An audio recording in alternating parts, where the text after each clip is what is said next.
naquele lugarzinho que Ele reservou para você. que Ele reservou para você.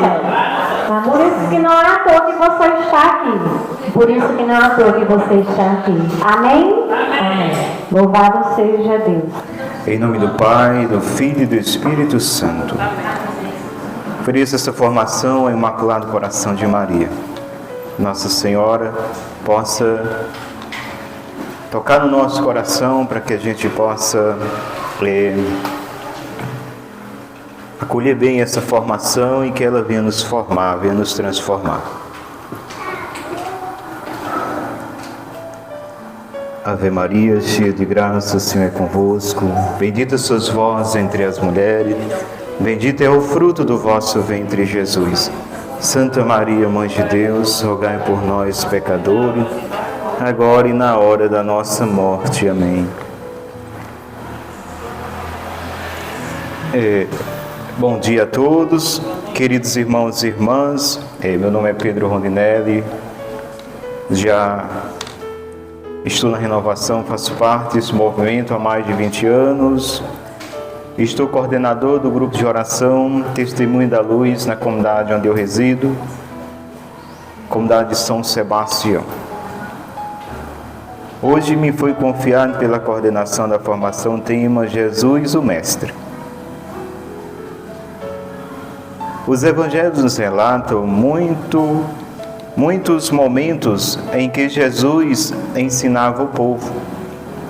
O próprio Jesus testemunhou. Todos os dias estava eu sentado entre vós ensinando no templo. Referência Mateus 26, 55. O povo seguia em busca de seus ensinamentos. Saindo dali, ele foi para a região da Judéia, além de Jordão.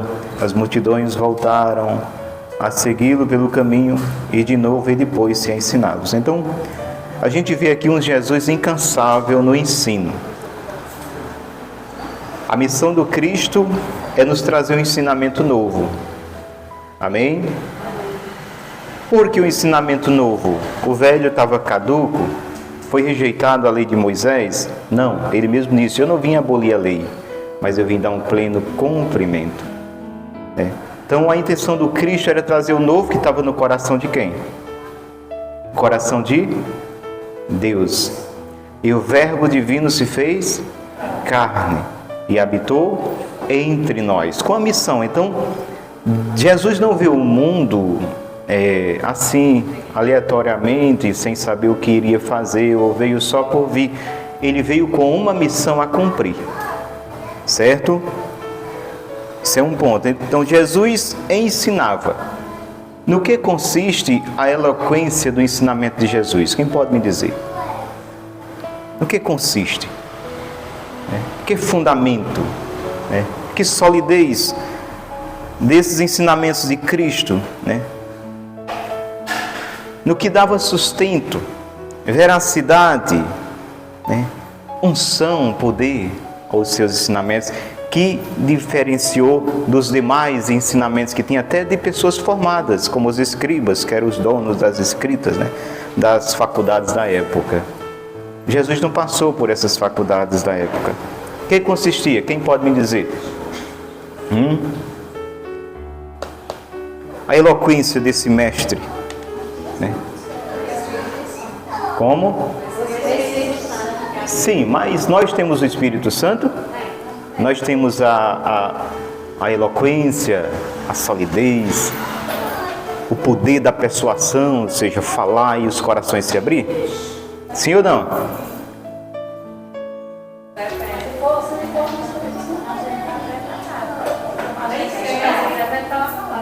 Oi?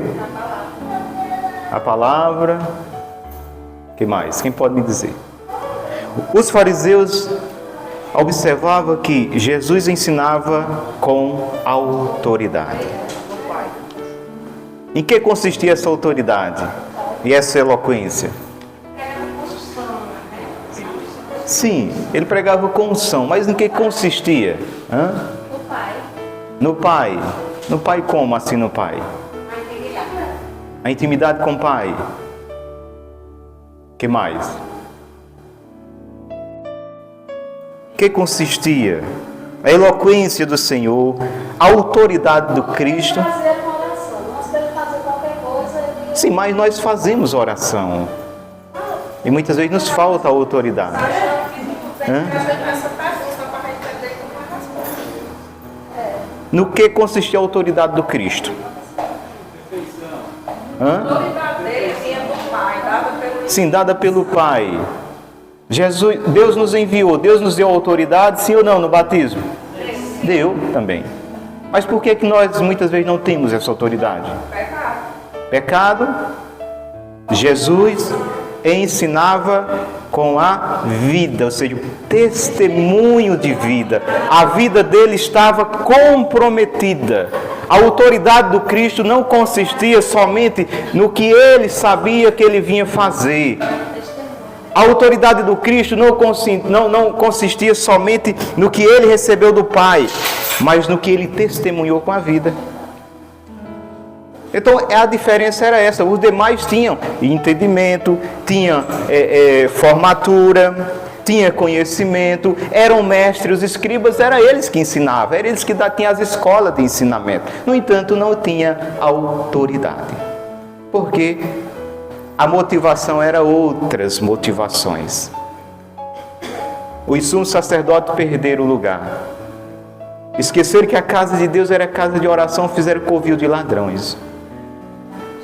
Esqueceram que o ensinamento da lei de Deus era para levar o povo ao céu, era para a salvação. E eles começaram a barganhar isso que não é deles, que é de Deus, para manter um certo estreitamento com as autoridades romanas, e assim vinham as regalias. Acontece nos dias de hoje? Sim. Sim. Um coordenador pode se envaidecer? Pode. O grupo tem tantas pessoas, a autoridade fica de olho, rapaz, fulano é uma liderança, olha aquele grupo, muita gente, e aí começa, e aí faz uma amizade estreita, e aí pode perder, tá entendendo? A visão daquele povo que não é dele, é confiado, o dono também não é dele, a palavra de Deus vem dizer quem se julga do que não é seu, não passa de um ladrão, não é seu, o dono não é seu, a graça é de Deus e tem um objetivo. Levar o povo a Deus, a salvação das almas. Então, consistia a autoridade, né? A persuasão nas palavras do Cristo, de chegar aos nossos corações, consistia na entrega. Jesus não era somente aquele que predicava, né? Jesus era aquele que mostrava com a vida. Então, ô mestre, ô professor, tu quer ser um bom professor para os teus alunos? Tu quer ter autoridade na sala de aula? Dá um bom testemunho diante deles. Então a autoridade de Cristo consistia nisso aqui. Os evangelhos nos relatam muitos momentos em que Jesus ensinava o povo. O próprio Jesus testemunhou, todos os dias estava sentado entre vós ensinando no templo. Então a missão do Cristo foi ensinar. Outros pensam que Jesus veio curar. Não, Jesus veio trazer aquilo que estava no coração do Pai, um ensinamento novo do coração do Pai. Mas esse novo não era como ele mesmo disse, eu não vim abolir o que já tinha, mas ele veio dar pleno cumprimento. E qual é o pleno cumprimento que agrada o coração de Deus? A vivência, porque as autoridades judaicas até ensinavam bem, e até Jesus disse, ouvi o que eles dizem, faça o que eles dizem, mas não faça como eles fazem. Então Jesus hoje não funciona muito bem. Nem naquele tempo funcionou, né? Mas Jesus disse, mostrando a importância da palavra de Deus, que ela não é adulterada ou corrompida se eu estiver em pecado. A palavra de Deus é palavra de Deus. É força de Deus, é cura de Deus. Então que você não se bloqueie ao que eu estou pregando se você sabe do meu pecado. Ou se você tem alguma imagem não tão boa de mim. O que eu estou lhe passando é ouro, é tesouro. Que você não seja porco para calcar nos pés, mas aproveite. Então, a palavra de Deus é essa graça para nós. Jesus é mestre.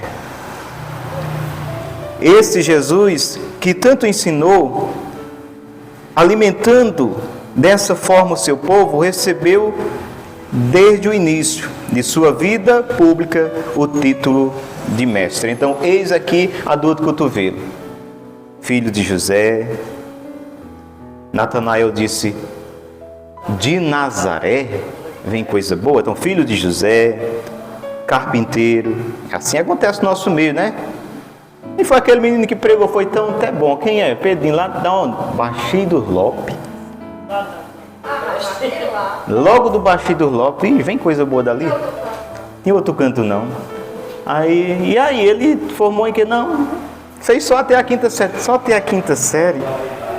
Aí já começa, foi bom, aí depois já começa, não foi tão bom aí. Quem é fulano? Não, é filho de doutor. Ih, doutor fulano. É formado nisso, vocês têm 3 formaturas. Ih, rapaz, foi bom, rapaz, tu viu lá, cara. Bom demais. Assim desclassificaram o Cristo. Quem é isso aí, rapaz? Ele estava gostando. Mas quando é filho de José, José, aquele carpinteiro. E a mãe? Maria, de Nazaré. Ixi, e vem corra boa de Nazaré. E aí começaram a já se bloquear por conta. E aí quem perdeu? Eles perderam. Eles perderam, porque a palavra diz que Jesus não fez muitas curas na sua localidade. E Jesus perdeu por não ter feito. Quem perdeu foi eles, que não receberam as curas, os milagres, as graças que ele ia realizar ali na sua localidade. Então quem é que perde? Você, anta, tolo, porque se fecha. Ah, eu não vou para a missa tal não, porque o padre é assim. Tolo, anta, você que está perdendo. Não importa. O padre pode vir preto de pecado, não impede a graça. A graça de Deus, ela não é uma gracinha não, né? Que nem não gosta de fazer gracinha. É a graça de Deus. Ela não tem uma barreira que impeça. Tá entendendo? A palavra nos ensina que os nossos pecados, sim, eles... Então a gente tem que ter cuidado dos nossos pecados, não do pecado do outro. Os nossos pecados, eles sim, se colocam barreira à graça. Mas a igreja ensina que um sacerdote, quando ministra os sacramentos, o seu pecado não impede da graça aí naquele sacramento, não impede.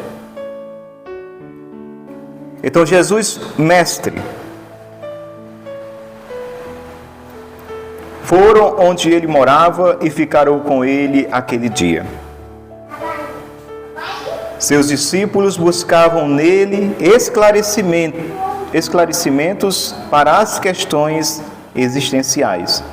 Os teus discípulos indagaram a ele: mestre, quem pecou, este homem ou os seus pais, para que nascesse cego? João 9:2. Nesta passagem vemos a confiança que depositavam em Jesus. Nisso aproximou-se dele um escriba e lhe disse: mestre, eu te seguirei para onde quer que fores. Mateus 8:19. Um membro do Conselho Supremo dos Judeus, chamado Nicodemos, também reconheceu Jesus como mestre e o procurou para aprender. Aí é bom, essa passagem de Nicodemos sempre nos chama a atenção lá em João 3. Por quê? Porque Nicodemos, quando chega, diz as escrituras que foi a calada da noite, escondido. Ele chegou e usou, no plural, a afirmação sabemos. Então, quando Nicodemos veio, ele já tinha conversado com outros doutores da lei, outros sabichões da época, e eles chegaram à conclusão: sabemos que tu és o mestre vindo de Deus. Então, eles sabiam que Jesus era mestre vindo de Deus, que tinha autoridade, que tinha o beneplácito, a licença, o consentimento do céu para fazer o que ele estava fazendo. Sabemos que tu és o mestre vindo de Deus. Ora, se você sabe, Nicodemos, por que se vocês sabem, Nicodemos, por que vocês mataram o Cristo? Por que vocês perseguiram Jesus? E aí eu volto a dizer, bato e rebato nessa tecla, que é a inveja. A inveja é terrível. E por inveja do demônio que o pecado entrou no mundo. Então a inveja é terrível. Então esses homens, aqueles foram para o inferno por inveja. Inveja do dom de Cristo. Inveja da unção do Pai que estava no Cristo. E essa unção que era para todos, né? Jesus não veio ali, né, se mostrar ali, ostentar-se, né, mostrar que ele era diferente. Jesus veio trazer a unção a todos os corações. É desejo de Deus que participemos da glória. Vós sereis deuses, né? Não diz nas Escrituras? E esse Deus é porque nós somos imagem e semelhança de Deus. Então Deus compartilhou aquilo que é de Deus em nós. Ora, quando nós recebemos o hálito, o sopro da vida, ora, Deus soprou algo dele. Não, Deus soprou algo dele, é algo de Deus que nos dá vida, que está dentro de nós. Então nós participamos de certa forma dessa divindade. Jesus nos ensina com toda a sua vida. Então Jesus nos ensina com toda a sua vida, não somente com as prédicas. Muitas vezes nós somos até bons no cantar, nós somos até bons em ministrar uma oração, nós somos até bons numa formação, nós somos até bons numa pregação. Mas quando se trata que tudo isso, o que a gente cantou, o que a gente orou, o que a gente pregou, o que a gente formou, vai exigir agora da gente testemunhar com a vida, a gente falha muito. Falha muito. Por isso que a gente deve olhar para Cristo como esse mestre que ensina diferente. Que ensina com eloquência, que ensina com autoridade, que ensina com a força persuasiva, que arrebenta todas as barreiras dos corações mais empedernidos, mais endurecidos. E aí ele chegou em tantos corações. Só não chegou nos das autoridades, né? Porque eu acho que os estudos deles foram um bloqueio maior. Achavam-se dono da verdade. Cuidado quando a gente se acha dono da verdade, porque é o pecado do orgulho do diabo.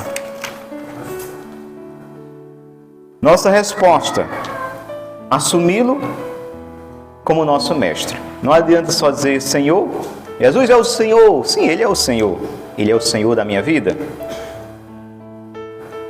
Jesus é o mestre. Sim, Ele é o mestre. Ele é o mestre da minha vida. É Ele que me conduz, é Ele que me ensina. Esse mestre realmente, ele tem assim toda a autoridade na minha vida. Eu o vejo como aquele que eu quero segui-lo e ouvi-lo de uma forma total, de uma forma que eu não venha questionar, eu o questiono. Vemos assim que os evangelhos nos deixam dúvidas.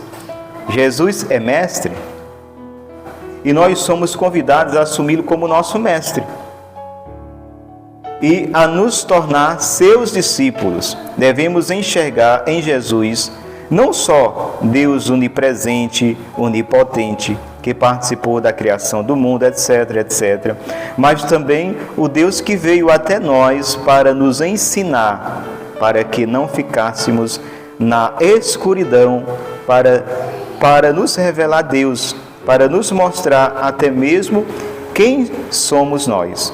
Esse Deus que nos ensina porque nos ama, nos chama a estar diante dele, de coração aberto, para que seus ensinamentos não se percam, mas encontrem em nós um terreno fértil. Se assim procedermos, trilharemos um caminho de crescimento e santificação que nos leva à missão e à salvação.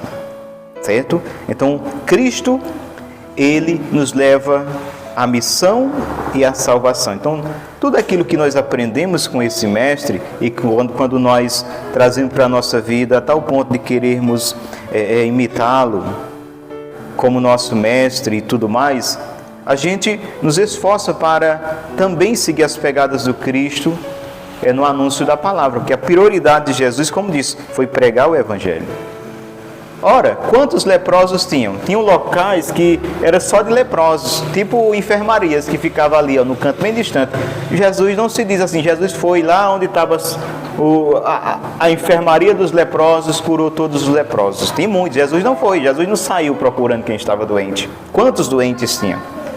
Mas no exercício da sua missão, no exercício de ensinar, Jesus se deparou com doentes e ele não foi indiferente.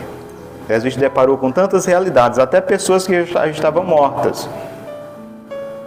O filho da viúva de Naim, aquela menina que o pai vem pedir por ela, que está morta, morreu. Então, nenhuma realidade que foi entregue a Jesus, Jesus foi indiferente. A gente muitas vezes não entendendo aquela passagem da Cananeia, a gente acha que Jesus foi grosseiro, mas não. Jesus não foi grosseiro. Os judeus tratavam os cananeus como cães, porque para eles eram pagãos, não tinham direito de participar, né, da missão salvífica do Messias. O Messias não era para eles, porque era julgado como um povo que não tinha fé.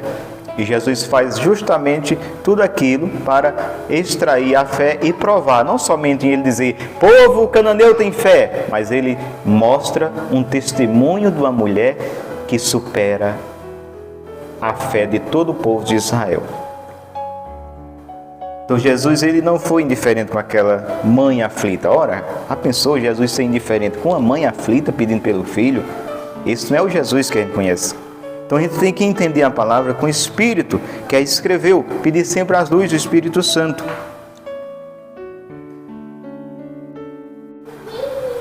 Nossa resposta, imitá-los. Nós somos chamados a imitar Cristo, né? Vós me chamais mestre e senhor, dizeis bem, porque eu o sou. Logo, se eu, vosso mestre, senhor e mestre, vos lavei os pés, também vós deveis lavar os pés uns dos outros. Então, se a gente diz Jesus é mestre e senhor, e a gente vê esse Jesus tão eloquente no ensino, tão coerente com aquele que prega a sua vida, a gente vê o outro lado também do Cristo humilde. Do Cristo, tem um Cristo glorioso, o Cristo das curas, dos milagres, dos prodígios. Agora o Cristo cordeirinho manso e humilde, que se inclina, sendo mestre e senhor, daqueles que são os seus discípulos, aqueles que estão sendo ensinados por esse mestre. Ele dá um ensinamento agora, né? Ou seja, toda a sua vida, não agora, ele ensina sempre com a vida. Vós chamais mestre e senhor, eu o sou. Mas se eu, mestre e senhor, vos lavei os pés, vós também deveis lavar os pés uns dos outros. E aí ele se inclina, lava os pés dos apóstolos. Ou seja, não é verdadeiro discípulo de Cristo aquele que não tem humildade, gente. A arrogância, a prepotência. Aquele que chega e diz, eu sou, eu faço porque eu tenho capacidade, porque eu estudei. Ah, não preciso mais de negócio de apostilha, eu já passei por todas, que é isso? Ah, não vou mais essa formação não, porque tantas formações que eu já passei, e tudo mais, beribebê e barababá. Esse é um arrogante e prepotente, em que Satanás já pegou. Não importa se a gente passou, é doutorado ou não, mas nós devemos estar aqui sentados humildemente ouvindo as formações. E Jesus sempre nos fala algo novo, sempre fala algo para nós, não importa. Jesus disse, entre vós não seja assim. Sabeis que no mundo há os governadores, as hierarquias, um tem autoridade sobre o outro, mas entre vocês não seja assim. Você é doutorado em formar, você vai sentar para ouvir aquele que está iniciando. E vai ouvir de bom grado. E se você vai escutar com o Espírito Santo de Deus trabalhando em você, tenha certeza, você vai dizer, meu Deus, Deus me falou. Mas se não, quem perde? Somente a pessoa que se fecha. Não é aquele que veio humildemente obedecer à missão que lhe foi dada. Ele ganha diante de Deus. Mas quem se fecha, perde a graça. Toda a comunidade de Jesus perdeu a graça. Quantas mães aflitas, quantas famílias ali precisando de cura naquela comunidade. E aquele povo se fechou e ainda expulsou Jesus de lá. Quem perdeu? O povo. E já é triste, né? É triste quando uma pessoa se intitula dono de uma comunidade e algo é bom para a comunidade e a pessoa bloqueia. Toda a comunidade perde a graça. Perde aquela missão, perde aquele movimento que ia nascer ali naquela comunidade por causa de um só que se ciúmou. Ciúme do diabo. Então foi isso que aconteceu com aquela comunidade. Porque, meus irmãos, só quem entrava numa sinagoga para vir para um abão desse aqui fazer uma leitura era quem tinha estudo. O povo ficava sempre ali, os analfabetos ali, tá entendendo? E os escribas, os sumos, os judeus ali, doutorado, era sempre eles que dominavam. Aí vem agora Jesus, não passou por nenhuma escola, aí pega lá o livro de Isaías, diz, o Espírito do Senhor está sobre mim. Além de ter a ousadia de vir lá para o ambão pregar, Jesus depois diz, hoje se cumpriu essa palavra. Aí pronto, aí foi a gota d'água. O quê? Nós não estávamos gostando desse homem ali, nem a gente dizer isso. Pega esse homem e joga lá embaixo. Tá lá no monte onde está construída a cidade, quer jogar Jesus lá embaixo. Mas Jesus passa pelo meio deles porque não era chegada ainda a sua hora e ele não veio para morrer jogado no monte abaixo, foi na cruz. Então, meus irmãos, tomemos muito cuidado. Volto a dizer, bater nessa tecla, na ciumeira do diabo. Nossa resposta, segui-lo. Eu sou a luz do mundo, aquele que me segue não andará nas trevas, mas terá a luz da vida. Nessa linda passagem, de João 8:12, o Senhor deixa claro, Ele é a luz. Ele é a luz. É Ele que é a luz. Tomemos consciência disso. Ele é a luz.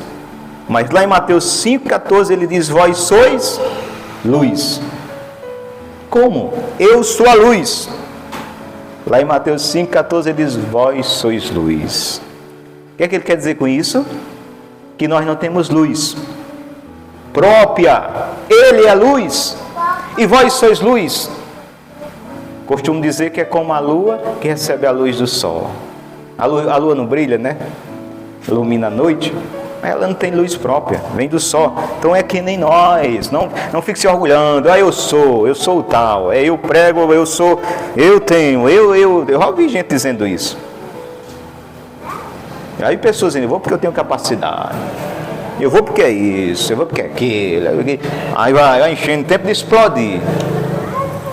Já escutei, infelizmente, isso dói nos ouvidos da gente. Não é nós, é Cristo, gente. E é se a gente permitir. É se a gente ficar no ângulo ali que pega a luz do sol. Se a gente sai do ângulo, a gente nem nada, só escuridão, só coisa ruim. A gente não é bom, né? O jovem chegou e disse, que devo fazer de bom? Jesus disse, quem pergunta o que deve fazer de bom? Só Deus é bom, rapaz, tu pode fazer o que for. Tu pode queimar teu corpo aí no fogo e achar que tu vai entrar no céu por ti.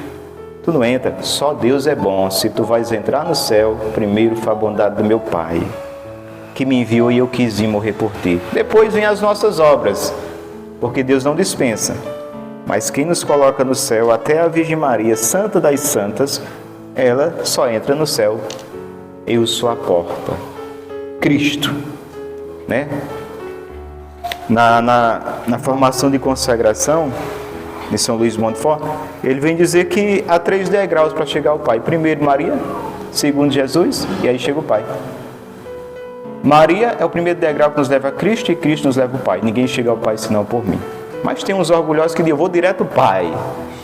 Né? Eu vou direto, negócio de Maria, eu vou direto ao Pai. Aí às vezes não chega lá. Então nós na humildade, nós vamos começar pelo um degrauzinho. Vai acabar quer subir logo. Do primeiro, vai estar lá no terceiro, aí cai. Então vamos começar pelo primeiro degrau, que é mais seguro.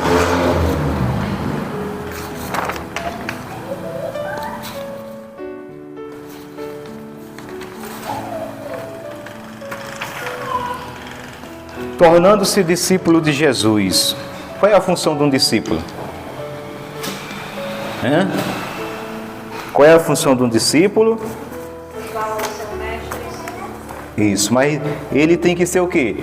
Quando a gente vai para o hospital, como é que se chama a gente quando a gente vai buscar um atendimento? Paciente, né? Tem que ter paciência, principalmente quando a gente vai buscar a maioria aqui, nós vamos buscar o SUS, né? Tem que ter paciência, sim ou não? Pulseirinha verde, amarela e vermelha, né? Tem que ter paciência. Então o discípulo também ele tem que ser paciente. Ele está no aprendizado, tá entendendo? E muitas vezes o mestre, né, propositalmente, ele coloca coisas que parecem ser louco. Que nem São Francisco disse aos seus, ei, vamos ali plantar a bananeira. Aí chama tudinho, aí todos, né? Aí manda plantar a bananeira de cabeça para baixo. E aí, eles obedecem. Mas fica aquele questionamento, depois pergunta, mas Pai Francisco, qual o fruto que vai dar se está de cabeça para baixo? Ele já deu, qual? Da obediência. Vocês obedeceram, vocês confiaram. Então, a confiança no mestre. Então, se Jesus nos pede algo e ele é nosso mestre, e nós somos discípulos obedientes, né? E a gente quer seguir, a gente quer imitá-lo e tudo mais, então a gente não vai questionar a palavra de Deus. Tem gente que quer questionar. Ah, mas Jesus assim, mas é desse jeito mesmo, aí quer caçar um jeitinho, o jeitinho brasileiro, como a gente costuma dizer, de querer até driblar o que está escrito. Está escrito, o casamento é indissolúvel. Mas Jesus, será que o Senhor quis dizer isso mesmo? Será que é isso mesmo? E aí a gente vai caçando, vai procurando sacerdote, mas padre, aí tem alguns padres modernizados, né, que vai também entrando nessa do mundo, da nova era e e aí vai, de certa forma, querendo driblar o que Jesus foi bem firme em dizer, é indissolúvel. A não ser que se trate de matrimônio falso, ele disse, mas casou, né, foi confirmado, foi ratificado, houve o matrimônio, a gente diz, eu vou pedir à igreja, entrar no processo para a igreja anular meu casamento. Está separado. A igreja não anula, gente. Igreja não tem autoridade de anular casamento. Bota isso na sua cabeça. A igreja analisa e diz, não houve. É diferente do que a igreja chegar, vamos desfazer o que Jesus disse. Ela não desfaz, ela só confirma as palavras do Cristo. Então, há não sei quantos pontos que vai analisar que constata que este matrimônio não aconteceu. Então, a igreja só analisa no tribunal eclesiástico, e aí vê tudo mais, depois chega a uma conclusão, não houve, pronto. Então, não houve, não houve. Conhecer a palavra de Deus. Como que o discípulo vai conhecer a palavra de Deus? Como é que nós vamos conhecer a palavra de Deus? Primeiramente, se a gente está no hospital esperando ser atendido, se a gente for bom paciente, a gente vai chegar lá. Se não, a gente vai sair em seu atendimento. Se a gente está no discipulado de Cristo, se a gente for um bom discípulo, a gente vai ter paciência, a gente vai ter o quê? Desejo de aprender, a gente vai ter ali uma sintonia com o mestre, a gente vai estar atento, tudo que o mestre faz, tudo que o mestre diz, então a gente vai aprender com ele. E como é que a gente vai aprender com o mestre? Nós não estamos com Jesus fisicamente, como teve Pedro, Tiago e João ali andando. Jesus ficou presente na palavra. Então como é que eu vou aprender com Cristo? Na palavra. Todo santo dia, palavra de Deus. Mas eu tenho tanta dificuldade. Gente, se eu for dizer minhas dificuldades aqui, se eu for dizer as tribulações de ontem para hoje, eu não estaria aqui. Está entendendo? E não convém dizer, quer dizer, vão chorar, vão ter piedade e só isso. Mas Deus sabe, e a gente tem que dar um passo à frente. A gente tem que confiar em Jesus. Se esse Jesus diz, confia em mim, vem, eu estou contigo, tudo passa, eu não te abandono, então eu vou, Senhor. Eu vou. A gente tem que confiar. Então, um bom discípulo, ele vai aprendendo com a vida. Ele vai vivendo aqueles ensinamentos. Ele não vai somente adquirindo um conhecimento, né?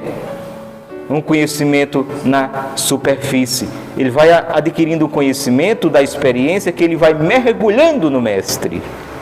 No caso de Jesus, mergulha em Jesus. E vai aprendendo e sendo até ousado em dar passos de imitar o seu Mestre. Então nós devemos ser ousados em dar passos de imitar o Mestre. Jesus diante da cruz não recuou. Jesus diante do que ele sabia que iria passar, ele não recuou. E aí é onde Jesus encontrou força na oração. Jesus encontrou força na oração. No momento mais doloroso que nos ensina os teólogos que ele suou sangue, na suprema angústia, ele encontrou força na oração, no diálogo com o Pai. Então no momento mais doloroso da nossa vida, a gente vai encontrar força, aonde? Na oração. E encontrando força na oração, vamos rezar um pouco, pedindo essa força do alto, essa graça do Espírito Santo, certo?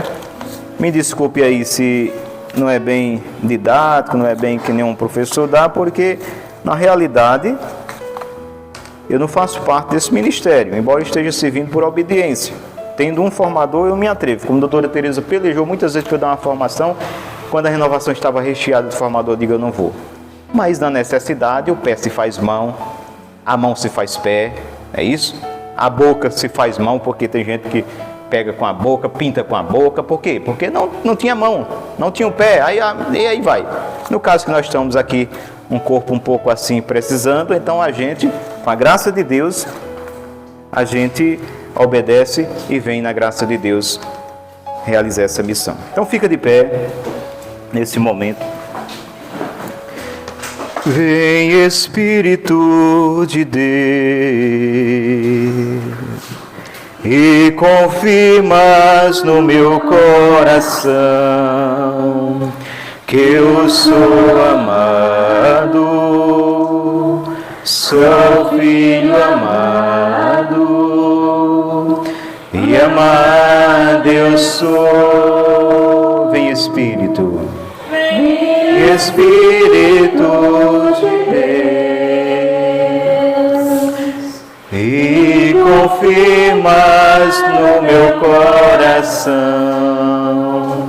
que eu sou amado, sou filho amado e amado eu sou. Que bom, Senhor, que bom, Senhor, saber que sou amado. Bem mais do que saber, preciso crer. Vem Espírito de amor, que convença de que sou o filho amado feito para amar. Coloca a mão no teu coração e diga: Senhor Jesus, Senhor Jesus, eu sei que tu me amas, eu sei que tu me amas. que as tribulações Que as tribulações que eu passo, que eu tenho passado e que eu irei passar, e que eu tenho passado, não é porque tu não me ames, não é porque tu não me amas, é porque tu me fazes crescer, é porque tu me faz crescer, amadurecer amadurecer e me fortalecer e fortalecer diante de tudo isso diante de tudo isso que eu esteja que passando. eu esteja passando. Jamais, Senhor, Jamais, Senhor, eu quero questionar eu quero questionar o teu amor por mim. o teu amor. Jamais, Senhor, Jamais eu quero pedir outra prova, eu quero pedir outra prova, porque a prova maior porque a prova maior tu já me deu, tu já me deu, que foi morrer na cruz que por foi mim. morrer na cruz. Então, Senhor, Então, eu tenho certeza eu tenho certeza desse teu amor por mim. desse teu amor. E diante dessa situação, Diante desta situação, eu vou reafirmar eu vou e dizer quantas vezes for preciso: dizer quantas vezes for preciso. Deus me ama, Deus me ama. Deus me ama, Deus me ama. Deus me ama. Deus me ama, sou capaz de amar, pois Deus me ama, eu nasci para amar. Ave Maria, cheia de graça, o Senhor é convosco. Bendita sois vós entre as mulheres, bendito é o fruto do vosso ventre, Jesus. Santa Maria, Mãe de Deus, rogai por nós, pecadores, agora e na hora de nossa morte. Glória ao Pai, Filho e Espírito Santo. Como era no princípio, agora e sempre. Amém.